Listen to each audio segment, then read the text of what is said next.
My name is Tom Malone and I am a Bloodstock agent, and I buy a lot of animals for England from Germany, France and Ireland, and mainly for Paul Nicholls, Jamie Snowden and David Pipe. I'm from Tullamore in County Offaly, and I grew up next to the hospital in Tullamore in Ardenview in a housing estate, and it may surprise a lot of people, but I never seen a horse till I was 14 years of age. So there's a group of friends on the estate, and on my 14th birthday, which was a Saturday, they were all gone somewhere else, but two girlfriends, Joanne Leonard and Karen Devine, or Aisling Devine, her sister, said they were going for a riding lesson to Clara in County Offaly, Kilcorsey, and said that would I like to go for my birthday and they'd pay for it. And of course I said no chance. Anyway, after a bit of harassment, I decided, well, there's nothing else on and no one else is around, so yeah, I'll go. And I got bit by the bug on the very first day. So I had a riding lesson in Clara in Kilcorsey, and 3 weeks later I was working there every weekend. And I was in junior cert at the time, and then I decided, I love this. This is different. I started going hunting. I couldn't ride for toffee, but I just loved it. I was engrossed in it. It was different. I was around a lot of friends. I met a lot of friends there. And I suppose after the 3 or 4 weeks I was working there every weekend, the following year I decided I was going to do transition year. So I wrangled my way around my mother and father to allow me to do that, which meant all I was going to do was go to Clara every single day. But what they didn't know for a period of time, is till the school got in the way of it and rang them and said I wasn't there, is that I used to go to Brendan Dolan's, and Brian Sheridan and Francis, we'll get to them, brilliant people. He used to drop his daughter into a shoe shop. She worked in a shoe shop, but he'd always be passing at 9 o'clock and coming back to collect her at 4:30. So I'd go over to Brendan Dolan's with my school uniform on, have a bag with my kit in. I'd get in the car at Brendan Dolan's, over to Clara, and back at 4:30, put back on the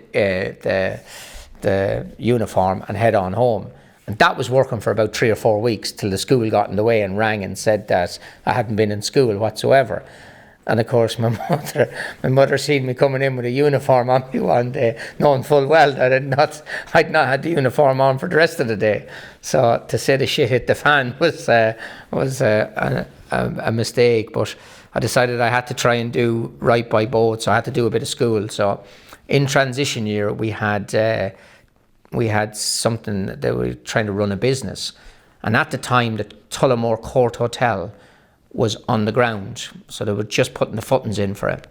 And of course, because I'd missed so much school, everyone else had paired up into teams of businesses, but I decided, well, should I go this alone? I'll be a sole trader.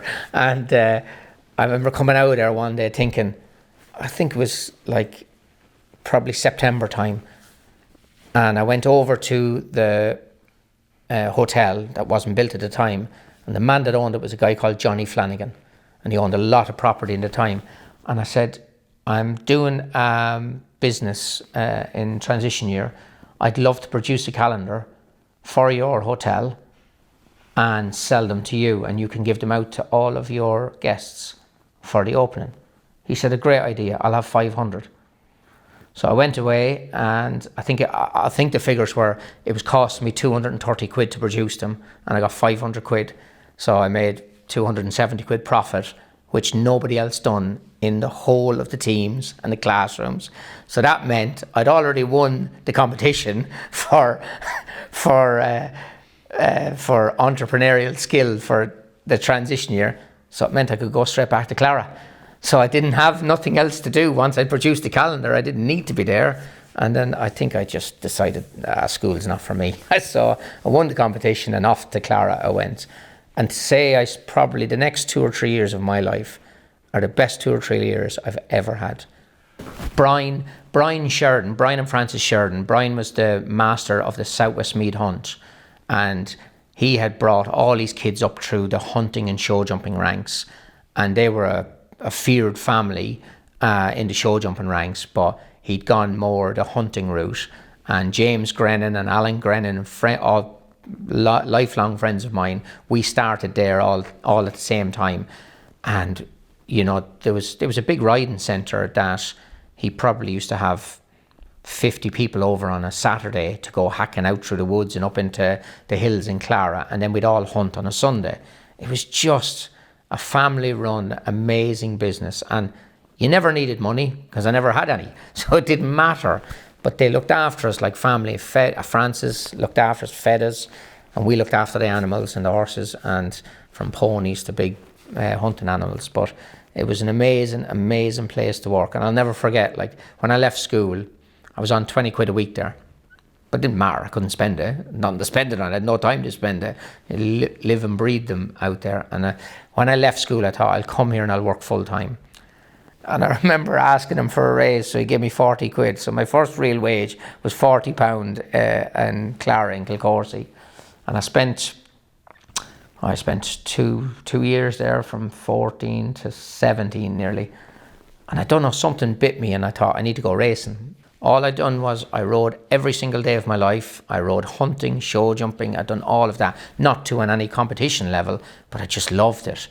And one day I actually got ran away with in his back field. He had about 20 acres, and this grey mare ran away with me. Now, to say I was petrified is an overstatement, but something hit me that day and I thought, I'd love to do I'd love to be in racing. I'd love to do that. And that day I just thought, right, I got to look for somewhere that does racing. And the biggest jockey in the country at the time was Pat Smullen, champion apprentice and then champion flat jockey. And he started his career in Road in County Offaly. And the man he started with was Tom Lacey, T.F. Lacey. Now, T.F. Lacey was exactly 16 and a half miles from Tullamore to Road. I know this because I cycled it. I cycled over to know exactly how I'd get there. Couldn't do that every day, so I had to find a way of getting there. And I told this to friends of mine later in life. I never really said it at the start, but there was a disabled bus that used to go from Tullamore, and it used to go straight to Road into Edenderry and back around in the morning one week. So it took me 35 minutes to get to work early in the morning on one week, and then it'd be an hour and a half on the way home in the evening. Or it took me an hour and a half in the morning and a half an hour on the way home. I stuck this for, I'd say, a year and a half. It only cost me 20 quid a week for the bus. So it was a brilliant way, and I knew exactly what time I'd be in work, but it just got a bit raw when they tried to assault you on the bus and whatnot. So I said, I've had enough of this. So in the end, my father bought me a car, so I was able to get there and back. So there was an interesting way of getting it. And if on a Saturday, it never ran on a Saturday, I had to thumb 3 lifts and walk about 2 miles to get to Tom Lacey's on a Saturday morning.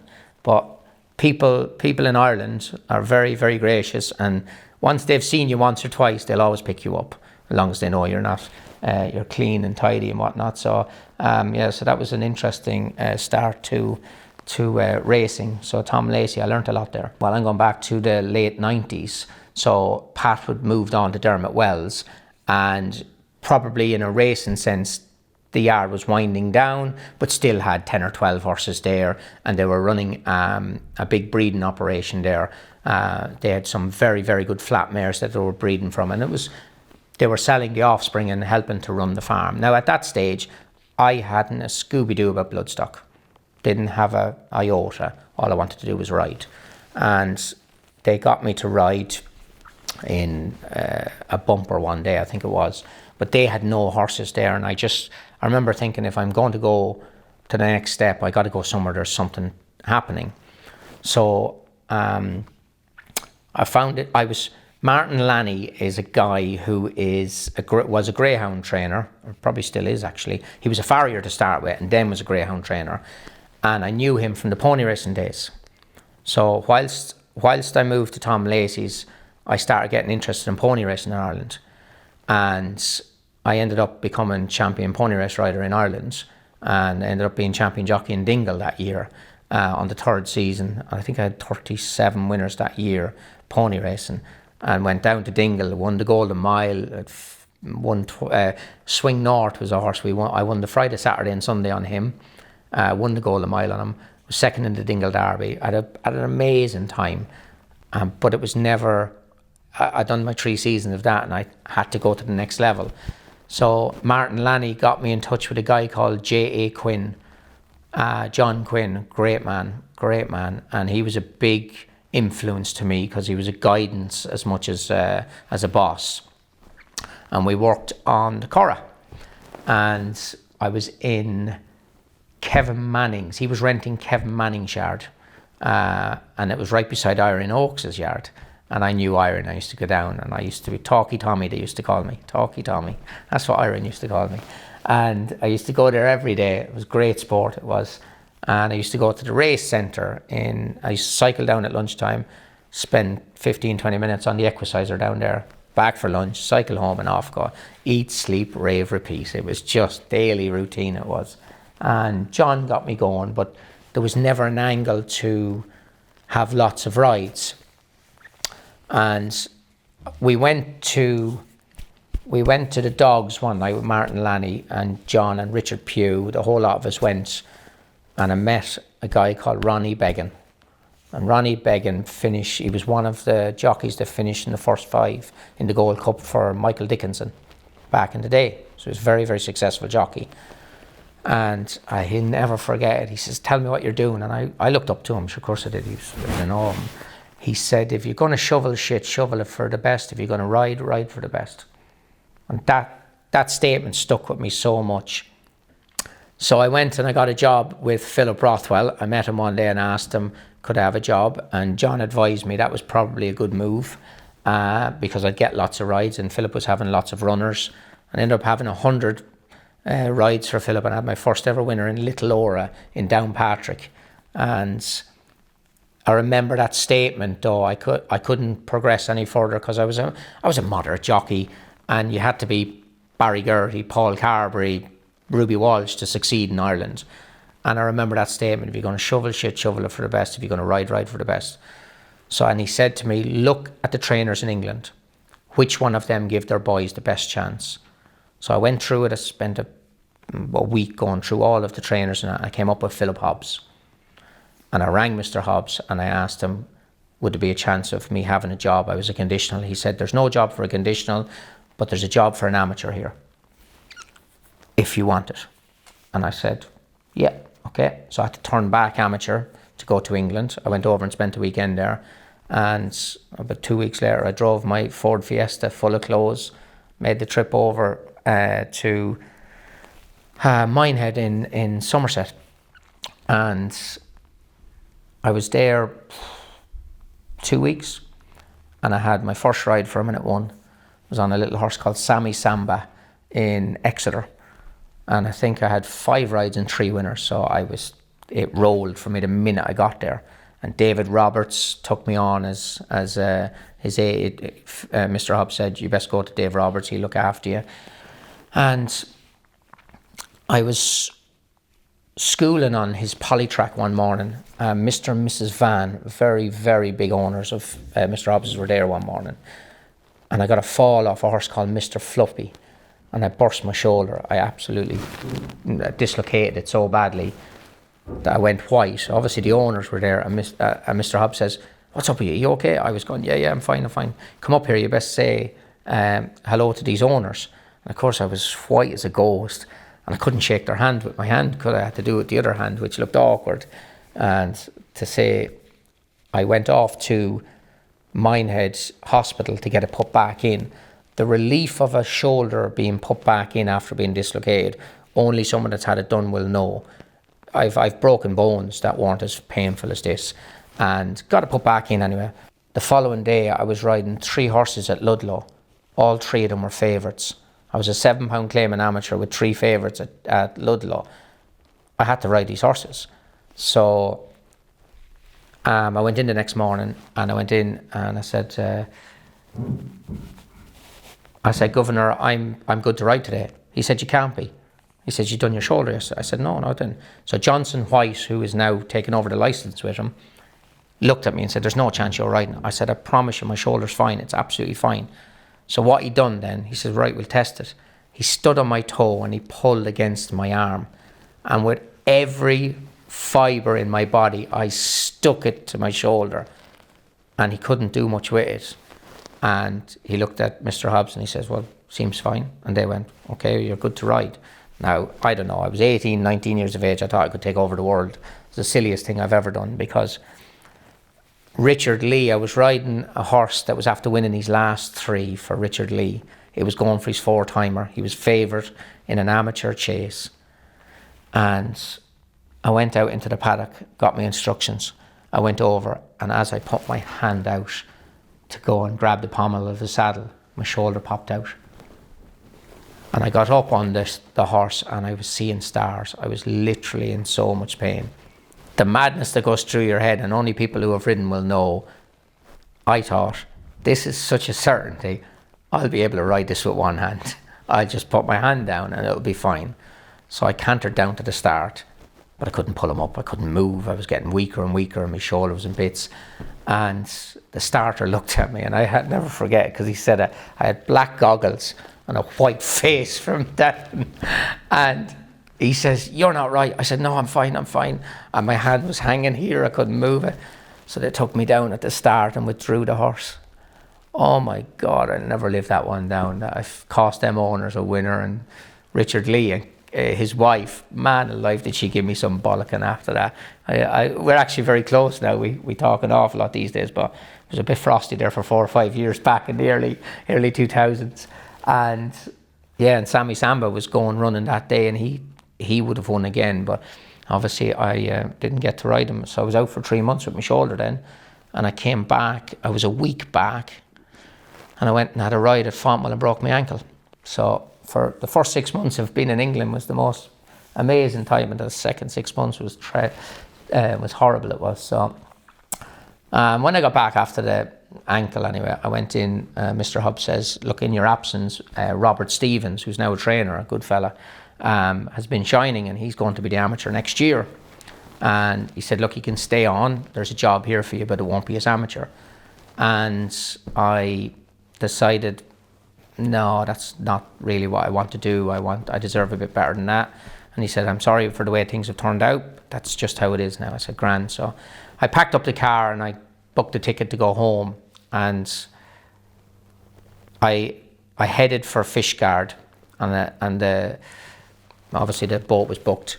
And I arrived in Fishguard, and I must have cried for 2 hours. I was going home after 1 year of failure. I had come to England, it had swallowed me up, and it was spitting me back out and sending me home. And that didn't sit well with me. And after I'd finished feeling sorry for myself, I got my horses and training book out, and I opened up and I thought, Ronnie Began, if you're going to shovel shit, shovel it for the best. If you're going to ride for the best. I rang Martin Pipe himself, and I asked him for a job. I said, I'm going to give this another year. And he said, yeah, you'll get no rides here for you, but you can come, and if you work hard, who knows what'll happen down the road. I said, that's fine, that suits me. I don't mind hard work, never have, and I actually thrive on it.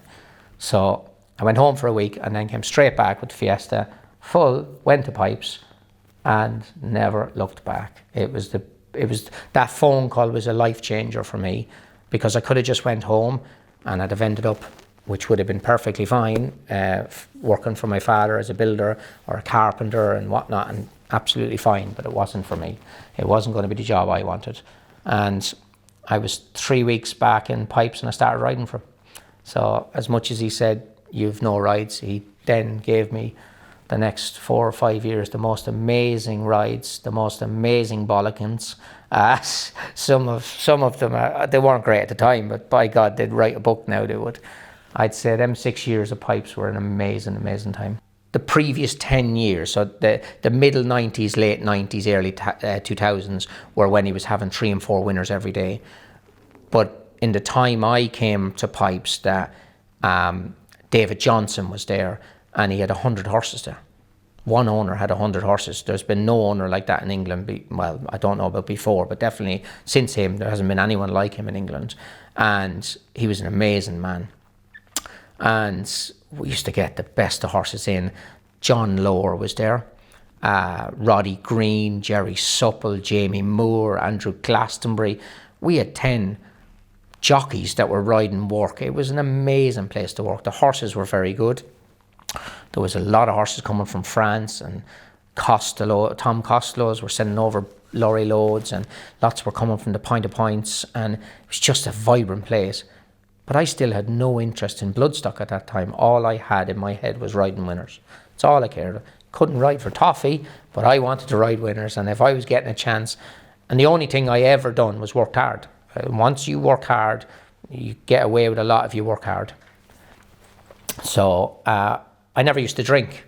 So up until the age of 33 or 4, David Pipe even laughs about it now. He'd say, and I can't believe you never drank. But I never had any reason to drink. I just didn't like it, didn't like beer, whatever. But I used to do all of the driving. I used to do all the taxiing. So Mr. and Mrs. Pipe, if they had to go to a do, I brought them. But I was brought with them.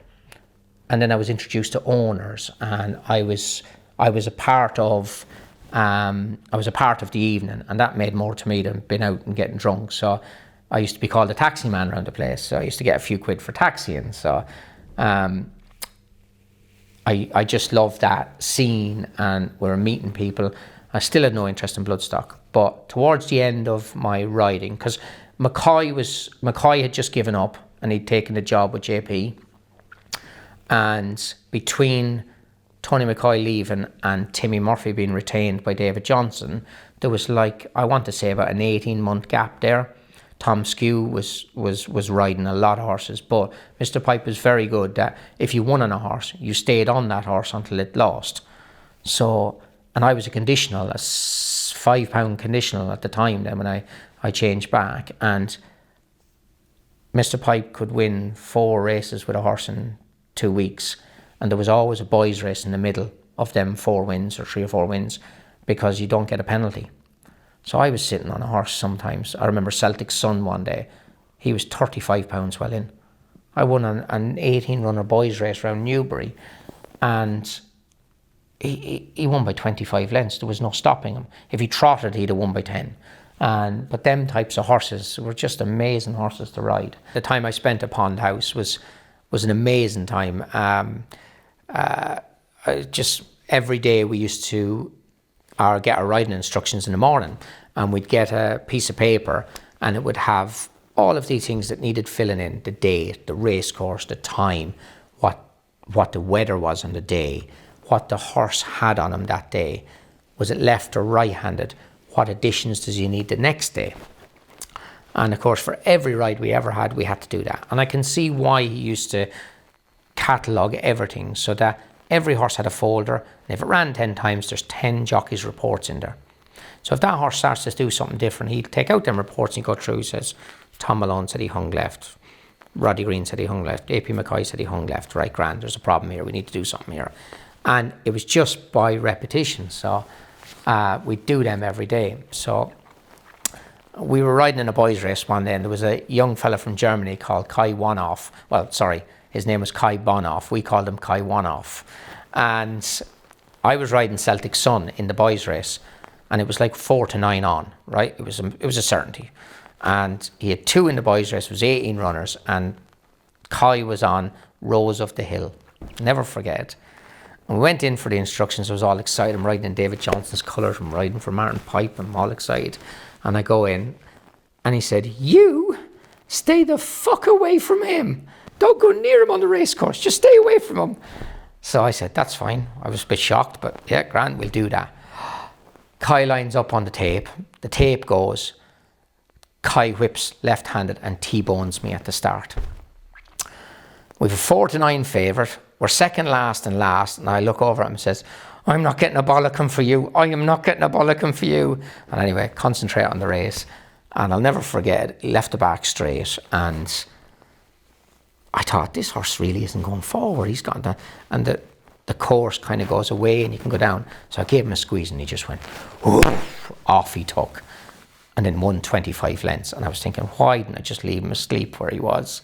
But there was one of a million stories of Pond House that I made. I rode a filly in Kempton one day called Prime Bear. She was running in a boys race at Christmas time. It was snowing. It was a 6-runner boys race, and she was rated 83 and 82 or 3, and she won by 30 lengths. And the next morning he says, "Why did you win so far? Why did you do it? Why couldn't you just relax? You didn't have to win so far." but she was entered at Sandown at the weekend. So I knew if you win too far, you'll get to stay on it and you'll have to run it. It'll be another winner. I wasn't really thinking about that, but after the event, when it happened, I thought, this works. So we went to Sandown. He says, well, you know what to do with her. You know, she's 20 pounds well in. She goes up to 105, I think she was going to go up to, but she had £7 penalty. And anything that could go wrong in a 20-runner mare's hurdle at Sandown went wrong that day. I finished third on her, beating about 4 lengths. And I went in the next morning, and he had the glasses on his nose, and he said, don't say anything, just don't say anything. You made 20 fucking decisions and they were all bloody wrong. Oh, Jesus, I tell you what, the bollockings he used to give me. They're quite comical and funny now, and there's more expletives than them and a few of the other ones, but we won't go too far on them. But he was an amazing man to work for. He revolutionised the sport, and I'm only happy that I was a part of it for a period of time. I had a window there where I rode a lot of winners at Pond House until Timmy became retained rider. And then I got my £3 claim. And it was then when it started to, I was always looking for other jobs to do, whether it be taxiing, or I'd done a lot of at the races work at the time as a guest speaker for the afternoons. But I think the day that changed it all was in Exeter one afternoon. We were in the tea room. Coy, Dickie, Saul McHugh was there, Jerry, so we were all there. And the first race jumps off. I can't remember what the race was, a hurdle race anyway. And there's no volume. And the boy said, turn the telly up on the wall. He says, it is. The commentator hadn't turned up at the racecourse. So there was no commentary for that race throughout the world. Nobody heard anything because there was just none. And then after the race, there was a big announcement from the tannoy of the racecourse. We seem to have been let down. Is there anyone that has done point-to-point commentating that would be able to help us there? We're in a bind. So I heard this, and I was just the messer that I am, and I just love a bit of tomfoolery and a bit of fun. I just looked at the race card and I thought, the next race was a 4-runner novice chase. I said nothing. I got up, walked out, and I said to the clerk, I says, I've done loads, I can help you out. I had never commentated on a race in my life, but I thought how fun would it be if I go up there, start commentating, and the boys hear it in the tea room when the next race comes on. And then, so I'd done it. I got presented with a plaque and a thank you, and it was a big thing that day, and I got a lot of recognition for it. And then I started commentating on the Pint of Pints in the West Country in England. So I was earning a couple of £100 from doing that. And I thought, this is brilliant, because I love doing different things, loved it. And then Richard Pugh took me home to do some in Ireland on the Pint of Pint circuit back here. And it was all going brilliantly. And I thought, right, this could be a job for me. I was in Linkstown one day. And it's a bit of a horrible track to commentate on, because as they leave the back straight, the glare of the sun from the sea can grab you. And I'll never forget, very similar colours. It was a group of 6 or 7. I had them, I was calling them, and I put my binoculars down, just went through the card, I took them back up, and I commentated on that horse the whole way around to the line. But it was the wrong one of the colours I commentated, so I called the wrong winner the whole way. By God, that broke my confidence that day, because I hated it. I hate getting something that violently wrong. So I said to Rich, I says, yeah, that's fine, Rich. Nah, I don't know. And then the Bloodstock was starting to take off a bit. And the first horse I bought was a horse called Milton the BF. I bought him off Arthur Moore, Garvin Donnellan, Arthur Moore. So he was a French bred, he'd been in Arthur Moore's, and he'd handicapped him as a 4-year-old over fences, 4 or 5-year-old over fences. Obviously he looked moderate, put him out for a summer's grass as a 5, turning 6. Garvin got him back and won a maiden point-to-point with him, and then he won his winners of 1. And Garvin Donnellan, who I'd known from a couple of weeks work experience at Arthur Moore's when I was a kid, rang me up. He says, anyone in England that would like to buy this horse? He's 20 grand. And so I looked him up. He had a handicap mark of 82. And I thought, but you're after winning a point on a winners. So that's, to me now, that's a 105 horse, maybe even a 110 horse. This horse is chucked in. And I was riding at Uttoxeter on the day. And as I was leaving, an owner who I'd didn't know him from Adam, was a guy called Nick Schutz, green colours. Nick the Nut, they used to call him, because he'd done all of this. His business was nuts, and he had horses with Karen Waldron. And I bumped into him and I said, Mr. Schutz, you don't know me from Adam, but I have a horse you should buy. He's in Ireland and he can be bought for 20,000. I won't charge you anything, but I must ride the horse when he comes here. Who are you? He says. I said, I'm Tom Malone. Right, I'll ring you in the morning. And I walked away thinking, well, I gave him my number. I said, that's that all over. He honoured it. He rang me the next morning. He bought the horse and it won its first 3 races off 82 in England. And I rode the 3 winners on him. And I went, right, there's an angle here now. So, albeit I didn't make any money out of it, I'd had 3 more winners. And I thought, well, that's a good angle. And then I bought him a few more, and it kind of worked out. And I started going to all the sales, but I still hadn't a Scooby-Doo. I hadn't worked for anyone. I didn't really know what I was doing, but I just kept going and I kept looking and I kept listening. I'm not a very clever bloke, but I take things I listen as much as most people think. I don't listen much, I talk too much, but I actually do listen. I take everything in. You could talk to me for an hour and there's one thing I'll take and I'll go, that's the thing I won't forget. So I just kept going, and after about 2 or 3 years, I kind of thought, should I go and work for somebody? But the wheel had started too quickly for me then to go backwards and start working for someone else. So I thought, keep your head down, keep going. And I got so interested in the Point of Points and the way they were run. And back then, there wasn't so many boutique sales. There was probably, Cheltenham had 2, maybe 3 sales. I'd say probably only 2. Doncaster was a big 5-day sale, and there was probably only 4 or 5 sales throughout the year. And I thought, right, there must be an angle of having ridden to go home and ride a lot of these horses before the sales. I didn't see it as I'm doing something different or better than anyone else, but I just thought it was an angle. And I decided to do it. So I started doing it a little bit. And I'll never forget, it was the year AP McCoy won the Grand National on Don't Push It. There was 76 horses catalogued for the Cheltenham April sale. I'd ridden 60 of them in Ireland. I came home for 4 days and rode 60 of them.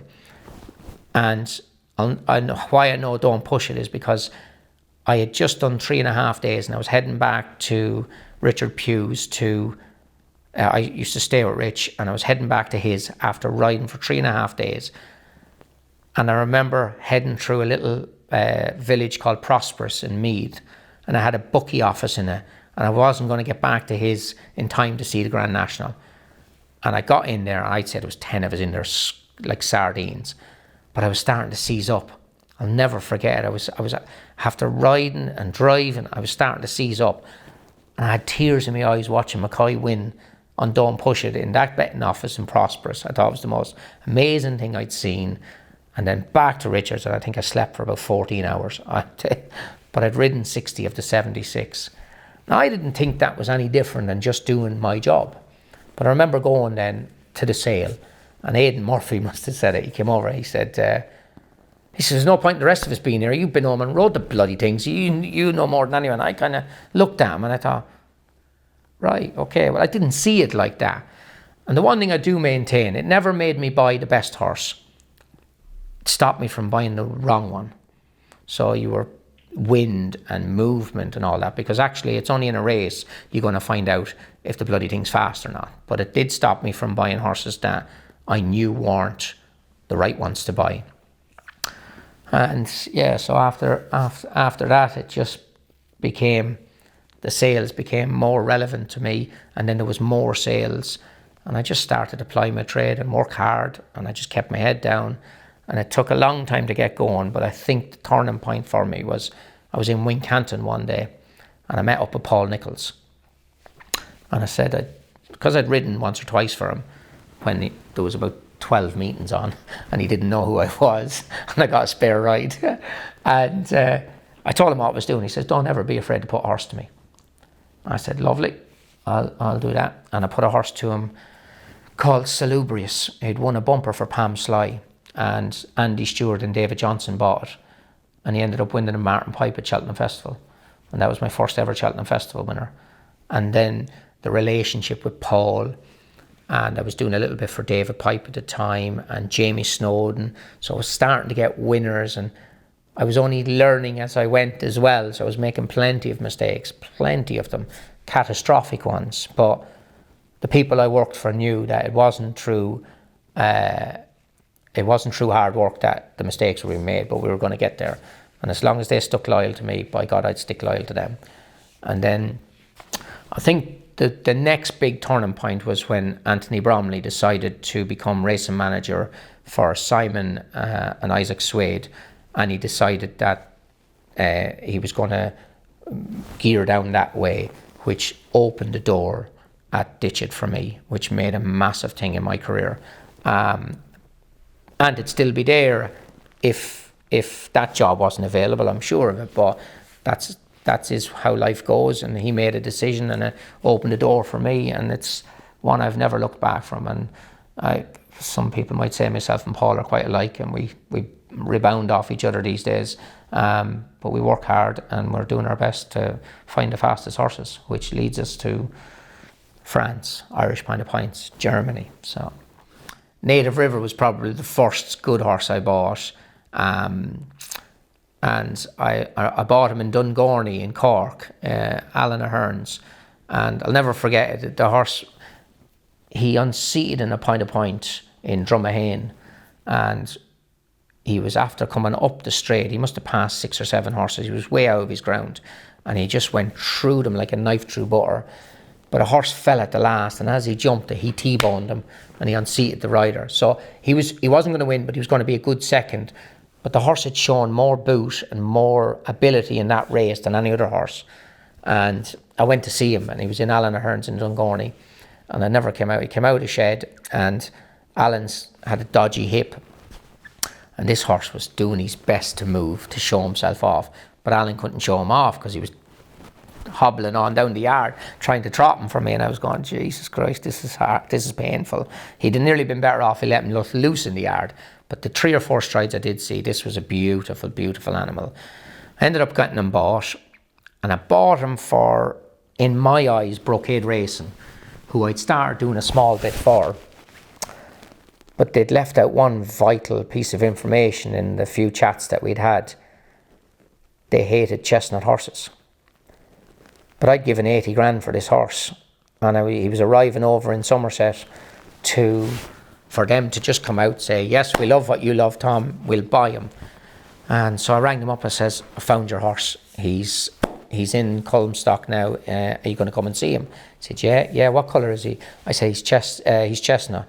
Oh, we don't like chestnuts, Tom, we won't have him. I have never felt so weak at the knees in all my life, because I'd invested everything, because they're not the sort of people to travel to Ireland. So I thought, no, I'm right with this horse. I'll just get it over, they'll buy it. And because they lived 4 miles away, they said, oh, look, we'll come and see him anyway. I was so nervous, because I thought, I'd have got him sold, of course I would. He was a lovely animal. But I wasn't thinking about that then. I was thinking, shit, they're not going to buy this horse. What am I going to do? And when they came, and he came out of the box, and I let him stride on down the side of the yard, they went, yeah, no, we'll have him. It was the first chestnut horse they ever bought, and he ended up being the best one, well, that they'll probably ever had. He won everything. He won £1 million in prize money. He won the Denman 3 or 4 times. He won the Hennessy and the Welsh National in the same year. It's never been done before. Probably never be done again. Obviously, he won the Cheltenham Gold Cup. Derek O'Connor let me down. I'll never forgive him for it. I told him that straight to his face. Colin Tizard said, we need a brilliant amateur. This is before he won the Gold Cup. This was when he was a novice chaser. He said, we need a good amateur. I says, I'll get you Derek O'Connor. No, you won't. I said, I'll get you Derek. Derek won't let me down. If I ask Derek and he tells me yes, he'll do it. Fucking naive that I was. And Derek said, yeah, I'll ride him in a 4-miler. I thought, brilliant, he'll win the 4-miler. He was after being a brilliant novice, and he was tailor-made for that trip. And everything was going swimming until about a week before JP decided to run Manila. Good horse. John Joe had him. He was one of the Manellas, and he was a decent animal. Decided to run him in the 4-miler. And Derek got off Native River, and the abuse I got off Colin Tizard, which I didn't want. I said, Derek, you let me down. He says, the boss. You know, he wins. I said, grand. So he came and done us. He beat Native River on the horse he got off. I couldn't knock him for it. He got off the right horse to ride a different horse that beat him. And I'll always maintain, change the riders, we'd have had a different result. Native River should have won the 4-miler. And anyway, that's just my little dig at Derek O'Connor for letting me down. And but he ended up being a fantastic horse. He's actually retired with me at home now. He lives with me because the owners still only live 5 or 6 miles from me, and that horse will be there forever. He was the first real start. Since he's retired, he is one of the greatest rides you'll ever come across. He's brilliant. A child would ride him, and he's such a gentleman to have around the place. But we're competing in RORs with him, and he was very successful as a novice last year. And the plan this year, Emma Cudd rides him, and she's done a fantastic job preparing him because she loves all that namby-pamby, faffy stuff, making him look colourful and shiny. And she loves the animal, and she's doing wonderful on him. And he's going to go to Hickstead and hopefully London this year, and he's going to do all of that. Like, he's done things that no other horse would even dream of. He was in Bond Street in London opening Boodles because he won the Cheltenham Gold Cup, and Boodles sponsored it. They came up with this thing, would he come down and open up the store on Bond Street? I said, you tell me where he needs to be. He went down there and he stood in the middle of Bond Street with his ears pricked, not a care in the world, with Rachel Blackmore there with all her kit on for Boodles. He's delivered a young one to the prom with a pole dark dress on. Like, he's a phenomenal horse. If he was human, he'd be your best mate. You'd be having a pint with him in the pub. I bought a horse off Pat Doyle one day called Danny Kerwin. He won in Lisrona by, he must have won 30 lengths, and he looked awesome that day. And I got Johnny Delahaye to buy him, and we were all excited. And Danny was Danny, but Danny had one big problem. He was by Scorpion, and that stopped him in the end. But through all of Danny Kerwin, Pat Doyle went and bought his brother, and he was by Jeremy. And in my travels, Pat said, you bought Danny off me, but his brother's not far behind him. I can tell you, he's a very, very good horse. I said, right, where's he going? He's going to Ballinaboula for a 4-year-old maiden. I said, right, okay. And I'd been to some other yards. I've been to Columbo's, and he had a 4-year-old there that was a monster.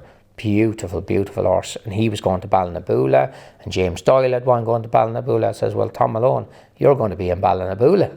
And so I told Johnny Delahaye, Danny Kerwin's brother was running in a point, and that we'd go and try and buy him. He said, right, grand, drive on, yeah, we'll do that.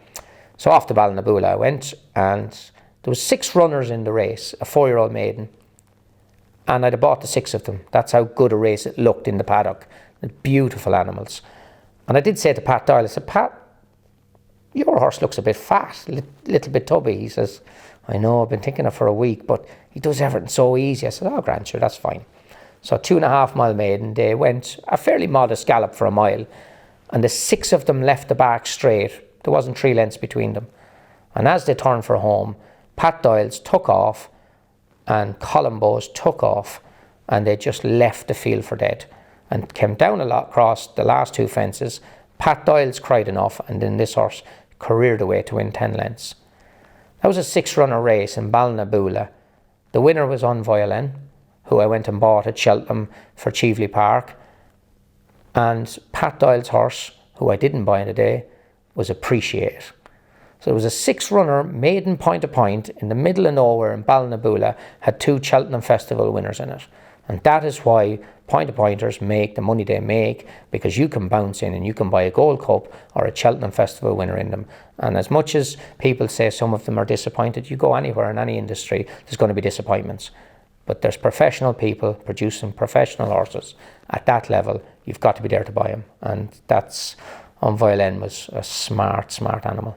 We bought one for Arthur, who won the Grand National. Yeah, he came from Liam Kenny's. Liam Kenny had that horse, and he was a big, narrow 5-year-old by Milan. and he'd had 5 and 1 on his 6th start, or had 4 and 1 on his 5th start, and we gave 60 grand for him. And Lucinda Russell and Peter Skew done a fantastic job getting him to win. He was very well handicapped that year, and he was in a rich vein of form. I think he won the Warwick National, and then went well handicapped when the weights were published. He went, and I think it was Derek Fox that rode him. Gave him a brilliant ride, because he was a horse that you had to let get warmed up, and then he just, stamina would kick in and off he'd go. But one for Arthur, that was a very, very good result. Yeah. Like most years now, the business has got to a place where I would buy between 140 and 160 horses annually. And, we're having, I keep a tally of everything. I record everything. From the day I started, I grew up at Pipes, and Mr. Pipe was a hoarder of information. Everything was written down, and I copied it. And it's the greatest thing I've ever done, because once you've written something down, I tend to log it. Once you've written it, it's logged in my brain and it's on a paper. But I've bought, since I started 14 years ago, nearly just over 3,500 winners, 19 Cheltenham Festival winners, Grand National winner, obviously the Gold Cup, and I think there's about 40 Grade 1 winners there as well, which I'm very proud of, and it's only going to get better, because the horses we have coming from here on in, I'm making less mistakes every year, like most professionals should, and the horses are getting higher quality. And I've built a network with people that I trust, and I look after them, and they look after me by making sure that I'm steered down the right path, which makes it a lot better for my clients as well, and trainers. I suppose if I was to be brutally honest, I would have my business if I waited for the phone to ring and say, Tom, buy me a horse. I never ever have or will. If I really like a horse, I buy him. It would break my heart if I found a horse and allowed someone else to buy it. I just can't do it, or I'd give it up. I just couldn't deal with it. The thought of looking at that animal, running for someone else because you didn't say at the time you loved it, I'll have him. Once I have the horse, I can sell him. I have the possession. Do you know what I mean? You're not selling something you don't own. Do you know? And I like that, because it's a very difficult one to say to an owner, let's go and buy this horse, it's going to cost 150. Well, he made 210. You didn't buy him. But if he was the right horse, you should have owned him at 210. Do you know what I mean? And I always say that most horses are too expensive, but you have to have them. And if the market says that horse is worth 210,000 on that day, well, that's the price. And I'll tell you the one horse that I stood in Cheltenham, Jamie Codd. I think maybe Jamie Codd rode him for Tats. I think he won a horse. He won in Tats, and he got a prick of a birch in his leg, and he was to go to the November sale, and he couldn't get there. So he come on then, and he went to the March festival sale. Because he'd been off so long, people thought, oh, there's a problem with him, he's this, he's that. But Jamie Codd went and rode him and schooled him to show everyone for Tats that the horse was sound. And I'd already known this was a machine of a horse. I'm sure he's by presenting. And he arrived at the sales in Cheltenham. And I was buying a good few for Alan Potts at the time. And it was simple. I was going around with my chest out, I'm going to buy this horse, and it makes no odds. But Alan Potts had a bad day at the races and said, I'm buying no horse, and off he went home. And I went, what? I said, what am I going to do now? And I kind of lost it for a bit, because I thought, no one else has an order, no one else is buying, and I'm not letting that horse go. No one else is buying that horse. And I went off, I walked up the car park in Cheltenham to have a chat with myself and just say, what am I going to do? And by the time I got back, I thought, I don't give a shit, I'm buying this horse. And no one's saying it. So we went in anyway, the horse came in, and I had Paul Nicholls, Colin Tizard and Jamie Snowden standing behind me. And I'd said to them, boys, he's going to buy this. Look, we got no one in. He can't be that good, or this, that, and the other, and he might have a problem. And I said, Grant. So I stood in the ring, and I bid 270,000, and I bought. And I went. I just got ignorant. I got tick, and I said, no, this is a really, really good horse. And I remember signing the docket, and I turned around. I said, and I looked, 3 of them, they were 10 yards apart. And I said, right, which one of you geniuses having this horse? And Joe Tizard said, John Romans was with him. And they looked at each other, well. And they said, we'll have him. And I said, right, he's yours. So within 5 minutes of buying that horse, he was sold. Now, if I'd have left it alone, I wouldn't own the horse.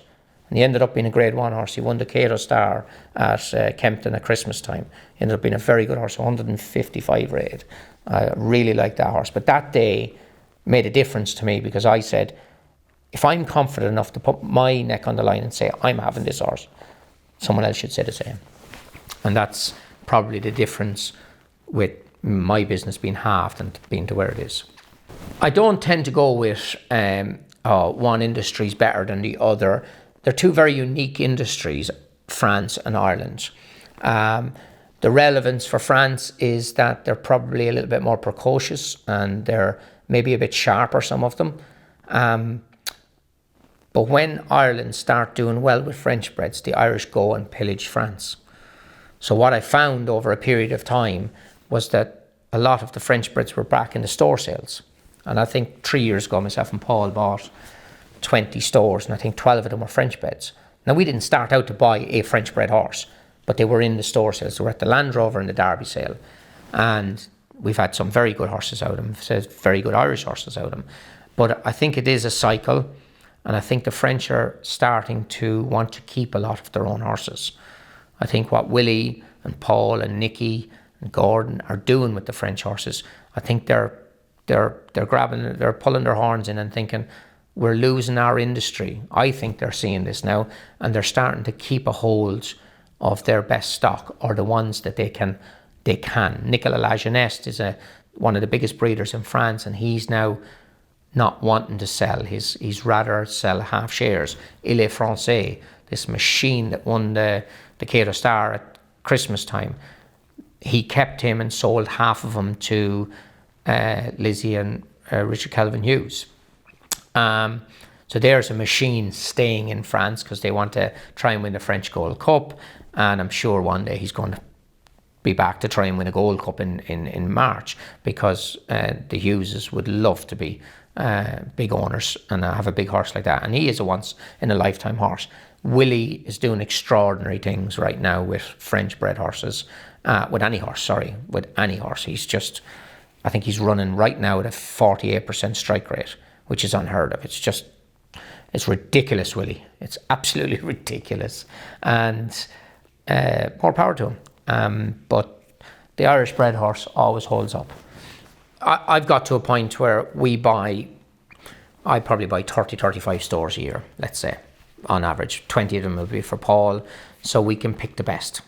But with spending that sort of money, so anything from 80,000 to 150,000 on a store, it will have to tick every box for me. And that will be the physical horse himself to start with. Nothing passes that to start with. The physical horse is the most important part. And then the pedigree. And I won't take a chance on a beautiful horse within reason, with no pedigree. If I'm going spending that money, I want the pedigree, the sire, the dam to have done plenty, or at least the pedigree to have done plenty, that we're going to spend that sort of money, because I think more often than not, you're putting lots more in your favour about trying to find a good horse. Can a beautiful, big pedigreed horse that cost plenty of money be no good at the end? Yes, of course you can. But if you buy 10 of them, I can guarantee 6 or 7 of them won't let you down. You're always going to get your disappointments. But when we're buying that sort of horse, we tend to tick a lot of boxes, and then we say, right, we have to buy this horse.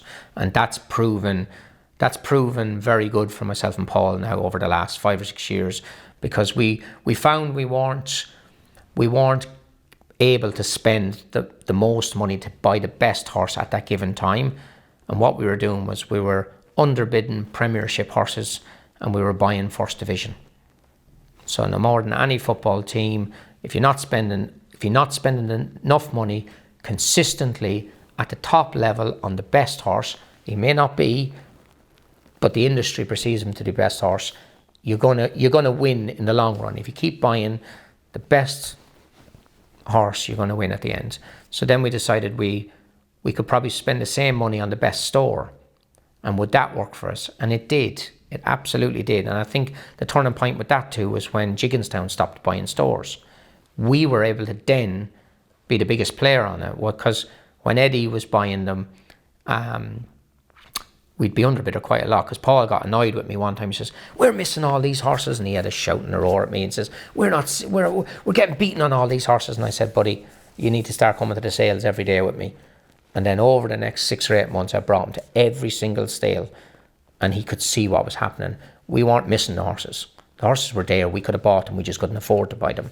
And we didn't have the money that some of them owners would spend.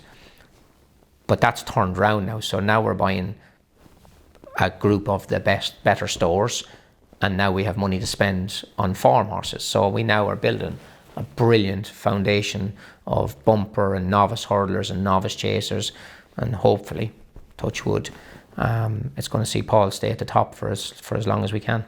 To add to that, and this is me, I've just said for the last 5 minutes about must tick every box. I was at the Land Rover, and Hugh Blaheen, who I have a great fun with every year, because he'll normally buy a beautiful animal, but it may lack pedigree, but he'll come up with this amazing story as to why that pedigree isn't being seen by everyone else. And John and Niall will stand back and listen to him go at me, but Jesus, give me ammunition and I am coming back at you. So this horse came out, he come around the corner and he says, I've got one for you this year. We've even named him Tom. I said, oh, Hugh, behave yourself, please, will you? So he said, no, I promise you, we've named him Tom. We've named him 6 months ago, Tom. He is your horse. I said, oh, here we go. Spin another one, will you? So anyway, we head on down to the box anyway, and Niall and John see him bringing me around the corner, and they just start giggling. And so out he came anyway. And this horse came out of the box, and I just went, oh my God, this was as good an animal as I'd seen in a long time. But I opened the page, and to say I, as a young lad from Tullamore, have more pedigree than this horse is an understatement. It was white. There was nothing on the page. And the more I looked at the horse, I thought, I love you, but Jesus, how can I buy you with this? Anyway, Hugh set into he's got this many horses and they're all young in France and it's a brilliant stallion and this, that and the other. And he's going through this pedigree. And I said, Hugh, love the horse. Can't make head nor tail of the pedigree. But we will resume this conversation in the morning when I've done my research on that pedigree, because it is not as one-sided as you may see. John was giggling away in the background. Off I went home, done an hour on it. And he was by a horse called Juscelwa, who was a very young stallion in France. The dam side of the page was very weak, but the sire had an inkling of this is going to happen. So that switched me on a bit. I would be more lenient on a stallion like that could make it than one that's proven to be no good. There, I will stop there straight away, but I'd take a chance on that stallion. And I made a few more comments on the dam side. So the next morning anyway, come back to see the horse, and I didn't even let him get a word in it. I went back at him, that's why he was talking shit to me, and he was lying to me and it was wrong and whatnot, and I gave it to him, right? I still went in and bought the horse. I gave 90,000 for him, and his name is In the Waterside. He's a machine. He won a bumper first time out at Exeter for us. He then went to Sandown on heavy ground and won a listed bumper, won by 6 lengths. He won a hurdle race first time out this year in Aintree. And then Paul, adamant he got it wrong. He should never have ran him at Ascot on quick ground over 2 miles. He got ran off his feet. And then he went to Lingfield 2 weeks ago and won by 7 or 8 lengths. He's a grade 1 horse. I know his handicap mark's probably only 130 now, but he is a grade 1 horse, and he's a proper one. And in the end, I see Glenview and Rathbarry have bought the stallion Juscelwa to stand. So you'll be seeing big things about that stallion in the future, I'm sure. So I have a system in place and set up at home. So in the office, I have Nick Taylor, who's worked for me for 10 years, great guy, very, very reliable and knowledgeable fella. And we have French TV on, we have all the racing channels on, and there's always a catalogue to prep. Now, I prep a catalogue in a different way to a lot of people, but it's the way I understand it and it's the way I want it. I colour code a pedigree. So there's a lot of hard work in it, and it's time consuming. But when I'm looking at a store, if I open it, I want to know the ratings of every horse on that page.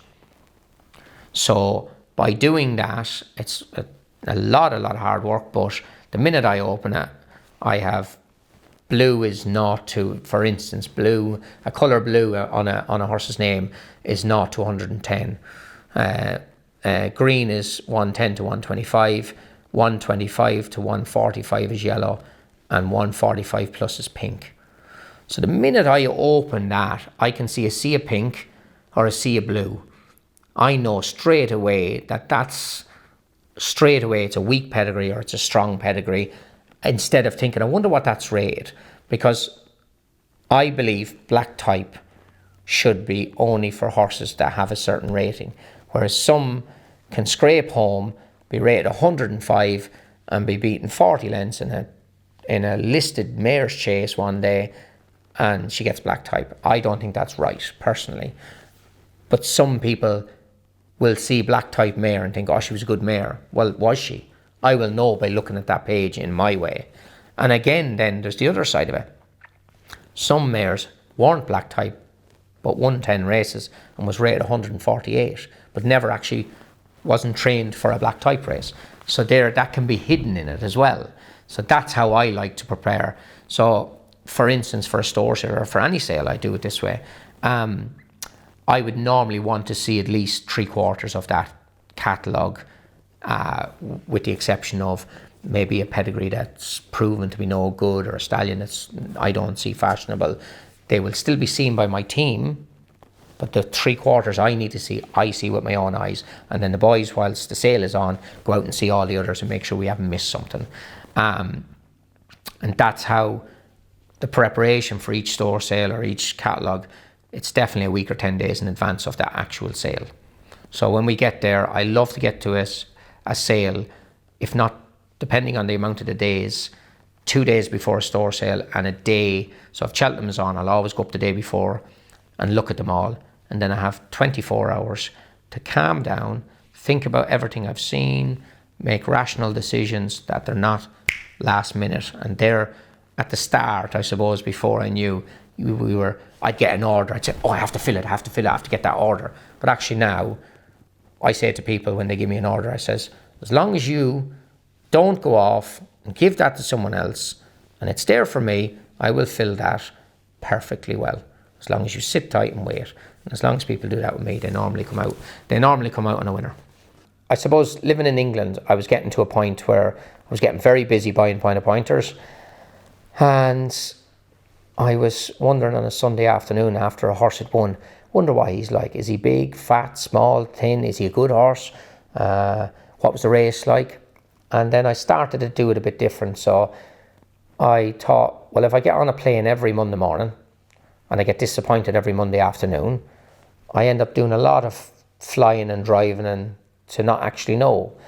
So I then started about 6-7 years ago, I started spending 6 to 7 days in January in Ireland, going and looking at all of the 4-year-olds before they'd ran. So I take a picture and I take notes on every animal. So I will see 350 pointers in January, and I will have a picture on every single one of them, and I'll have a note on every one of them. And with the process, with the website now, you'll get the decks an hour before the race, and you have the video up half an hour after the race, if not even that. It's probably 15 minutes now. And so even if I don't get over, which I do like to get over and stand in the field, I know that race. I have that race sized up before the race even takes off. So there's 10 runners. You can guarantee I've seen half of them. I've definitely seen half of that field. And already I think, well, this is a good race because I like 4 of them. And then the race unfolds. I then make a decision once I've seen the video. I can have that horse bought by 6 o'clock. I'm not thinking, is he big, fat, small, thin? Is he any good? I already have all of this homework done. It's all in. The process has started before that animal ever went to the start. And that makes the job a lot swifter. It makes it easier for me to buy them, and it makes me first to to the winning line, let's say, or fighting at the winning line, whatever. If I don't buy it, I'm underbidding it. So that's the process I find with point-of-pointers now. I love buying private because you're bidding against the vendor. If I find the best horse, why would I allow everyone else who travels to Cheltenham or Doncaster or Aintree or wherever a chance to see this horse?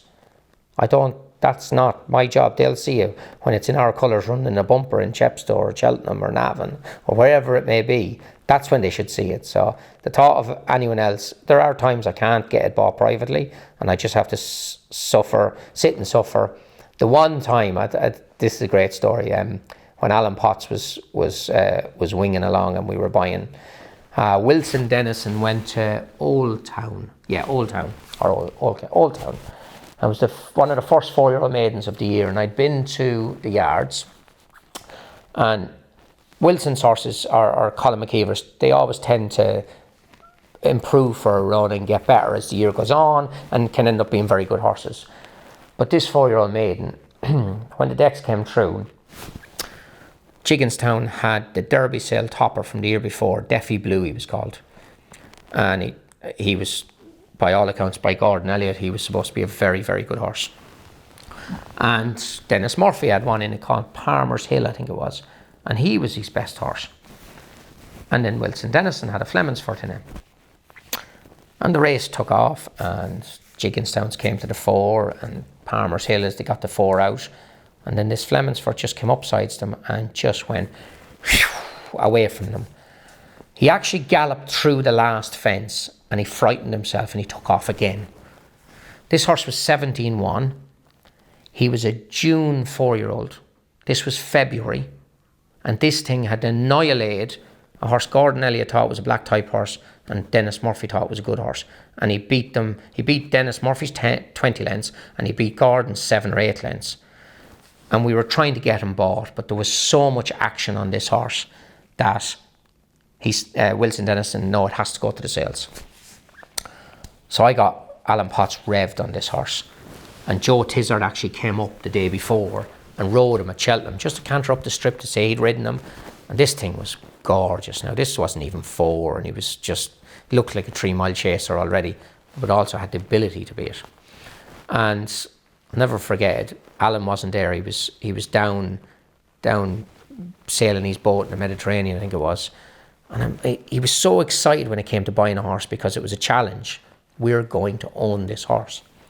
And he rang me every hour. Like the sale was starting at 1 o'clock and let's say the horse was selling at 2. And every hour he'd ring me. He said, well, how are we getting on? I said, no, we're good, yeah. He says, the last phone call he gave me, I'll never forget this. He said, if for any reason you can't get me, you make sure and bring that horse home. Now, I know what that meant that day. It did not matter what that horse cost. He was going to own it. So if it cost £1 million, I could have stood there without even thinking, I wonder will he... He said something to me and he meant it when he said something. The horse cost 480,000 and I say to this day, at the point of purchase, he could have been the best horse I ever bought because he done something as a 4-year-old that could only freakish ability. And he honestly, I think he took a heart attack in the field in the summer, never even got to run. But I remember thinking he could have been the real deal. He could have been the real one. So unfortunately we'll never get to know, but that was one of them stories where Alan Potts won. I suppose everyone's different, and this is why there's 1 million horses bought every year by everyone, because everyone sees something different, or it suits their criteria, or the order they have, or whatnot. But I very rarely has my gut let me down when I really, really wanted a horse. And sometimes, well, more often than not, when you've seen a horse for 2 seconds, you just get a vibe, or at least I do. And I go, wow, yeah, you're mine. Now, sometimes they can let you down in the movement and whatnot after that, but when they stand up in front of you, shape is everything to me. Movement then, I normally gut feeling with me. And then how much you spend on it is how many boxes you tick after that. Has he got a pedigree? Has he got a good stallion?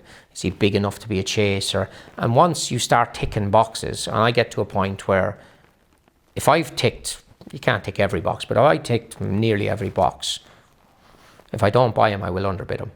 So I'm going to go very close. And I very rarely, people shortlist. If I shortlist whatever's on that shortlist, I'm going to try and buy. Because how do you say, right, I'm going to buy him, but I want him? So you've got to be very careful, because I remember one year the Derby said my shortlist was 35.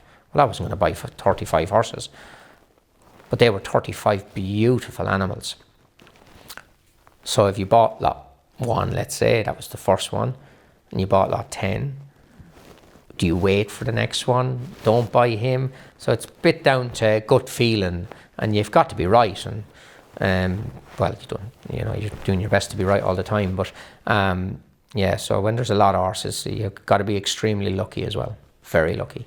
Are horses too expensive? Well, I would say not, of course, because I'm buying them and it's my job to buy them. But I say to some of the owners that I deal with, like, if you came into this game and you spent let's say you spent between 5 and 10 million in racehorses, national hunt racehorses, you're a massive player on the scene then. And when I speak to people in the industry and the bigger owners, and they're out and about there, they're buying yachts for 60 million and they're leaving them. They're spending 6 weeks a year and it's costing £1 million to look after it for a year that they're not even near. And I always I said to one owner one day, I says, well, I can tell you what, that yacht won't make your heart flicker like a racehorse will. And he ended up buying £4 million worth of racehorses. And he doesn't even go to his yacht now. He spends all his time on racehorses. So as much as they are expensive, they're the most readily accessible commodity, and you can have instant action straight away from buying a racehorse. And I think the prize money end of it is sickening. It really is sickening. But I often say, if the powers that be can't deal with it and change it, what is the point of me getting flustered about it? I mean, they're supposed to be far more intelligent than any of us, and they can't seem to find a way to enhance it. The prize money isn't, I see graphs and people talking, it's nearly as bad. It's nearly worse now than it was 25 years ago. I mean, how is that sustainable? It's not sustainable. And now we have cost of living crisis and whatnot, and smaller trainers are going out of business. But I don't think that's only in racing. I think that's in every industry in the world. Aldi, Lidl, Marks and Spencers, they're all taken over. The corner shop's nearly gone because they can price them out of it. And I'm sure it's no different in racing right now, that the big conglomerates are getting bigger and it's pushing the smaller man out. But also, I will go back to this, and I've harped on about this, the people that are crying about not having enough horses, I never see them at the sales. So they cry about it, but I actually never see any of them at the sales. The people that have 200 plus horses in their yard are at every single sale, and they weren't always there with money. They were always there though. And I'm adamant that that is a big factor in that people need to try harder to get more horses. They may not have the money. I didn't have money starting off to get horses. I had to buy them, I had to get them sold. There is an angle for everyone to try harder. And I honestly, the people who are doing very well in this industry, whether it be Ireland or England, I see at the sales all of the time. I don't feel racing's growing old. I think you must understand, the other thing is these syndicates are helping bring people in at a lower level, which may get them interested to start with, and hopefully they might blossom into being a big owner or an existing owner. But you said your stat there that 45-year-old and up are watching a lot of the videos. But I would also say that to buy a racehorse, you have to have worked a portion of your life to be able to afford to do it, which is going to take you into your 40s. So I think the industry we're in, you become you get access to money after you've earned it, and you're going to be in your middle 40s, 50s before you want to spend it. I think we're doing a lot at the grassroots to keep people interested, and the syndicates are getting people in small shares, which is brilliant. But I don't think any 20-year-old or middle 20s is going to have enough money to buy a racehorse. So I don't honestly think we need to be worrying about them. We need to make the industry an awful lot stronger position so that the people that are actually investing in it are being well looked after. And a lot of my owners, they understand that the purchase price of the horse is gone. They've accepted that that's it. But they should be able to cover the cost of that animal. If he wins, they'd need to win 3 or 4, maybe even 5 races to cover himself for the year. That's a ridiculous thing. A horse should win 1, maybe even 2 races and be able to cover his training fees for the year. And if we can't get to that system, I don't know what's going on. And like I said, there are far more intelligent people than I that are struggling to figure this one out. So I'll watch this space. There's an avenue to say that the 30 years ago in Ireland that horses were broken at 4, they were maybe had a run at 5, and then they were going racing at 6. That has changed because people want action a little bit quicker. But what I did see in France a lot when I was traveling around is that, and this trainer said it to me, it was such a good idea. He says, you don't start playing rugby at 18. You have to be taught at 8, 10, take the knocks, take the hits, that actually when I want you at 18, you're ready to dance.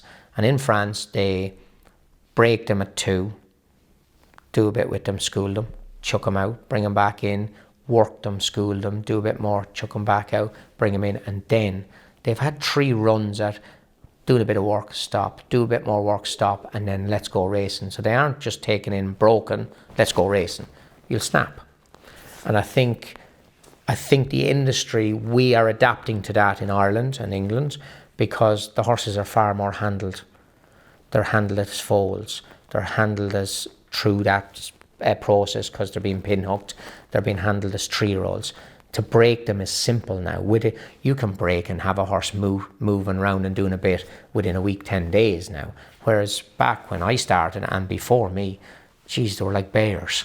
They wouldn't have been seen until they were 4. And these things, they want to kill you. I mean, it was horrible, it was.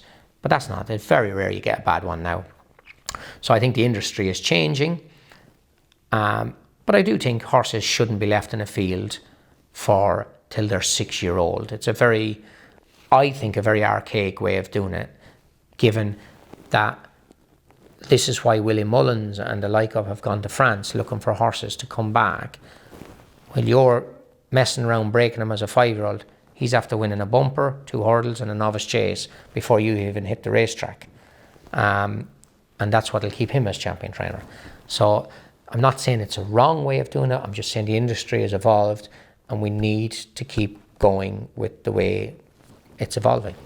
A lot of lads are actually breaking them younger now. They are breaking them. But then I would say the same, I would speak to Colin Bowe a lot. Colin Bowe buys them all as 3-year-olds and his system is very simple. He breaks them, they use the hill, and the best, most forward, abilitied horses, they get to the racetrack first.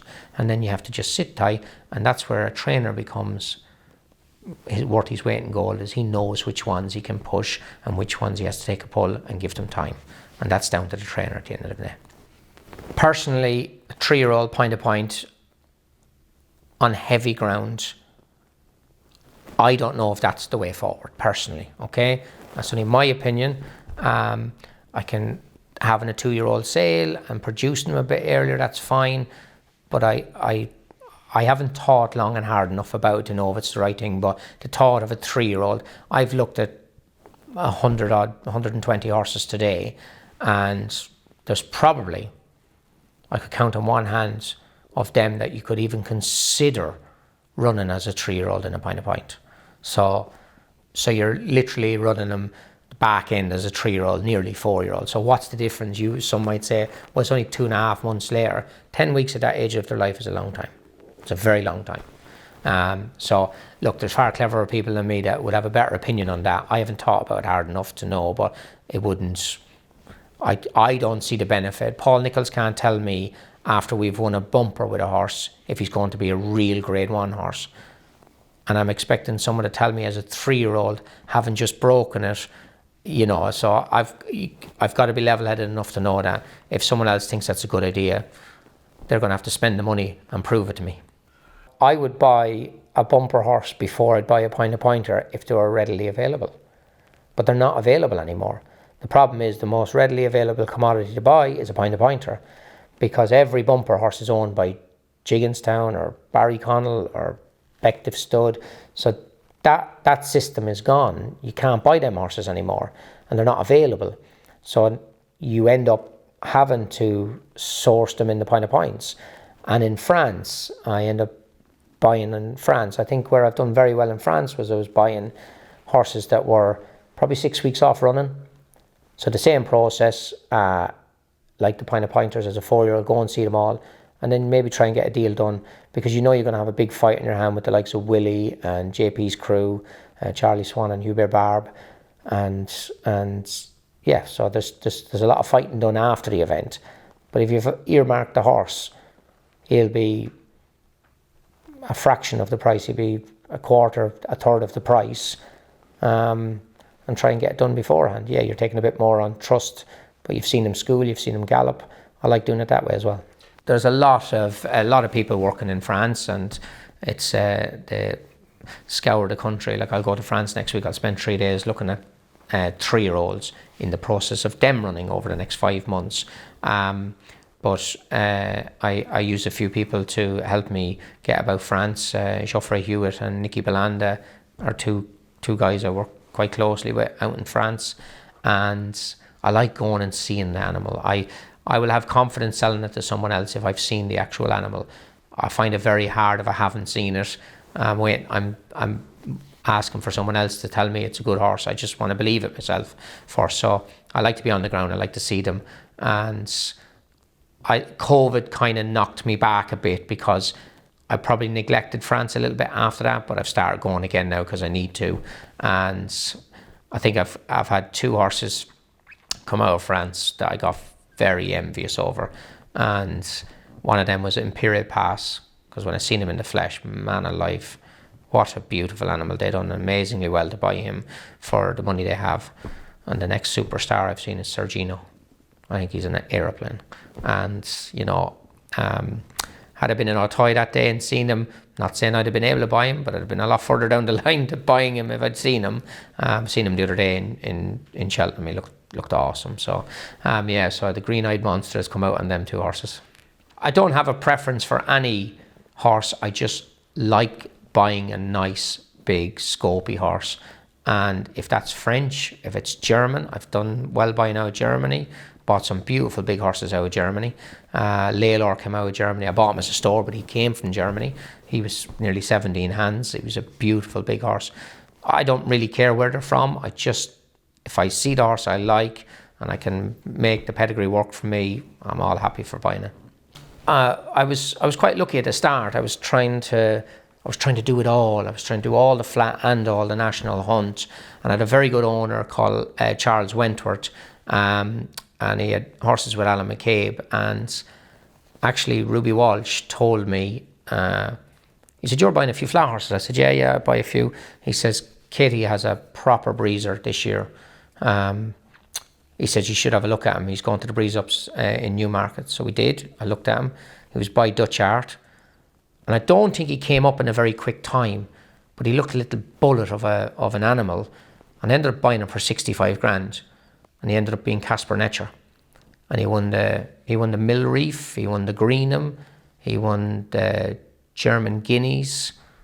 He won all them. And Charles ended up selling him to Yeomanstown as a stallion, but unfortunately he was infertile. So we got him back, and he ended up winning the Lennox. I think he winner or second at the Lennox at Goodwood Festival. So he was a really, really, really lovely horse for us. And we had a lot of nice horses. And I bought My Dream Boat. I bought him at the Breeze Ups. I'll tell you a funny story about it. I bought him off of Willie and Andy Slattery to handicap and try and win one way on the flat. And he'd be a lovely jumping horse after that. Little did I know he was a Group 1 winner in the Royal Ascot. He won the Prince of Wales. And the problem was with the flat as well is that I wasn't around enough of flat people.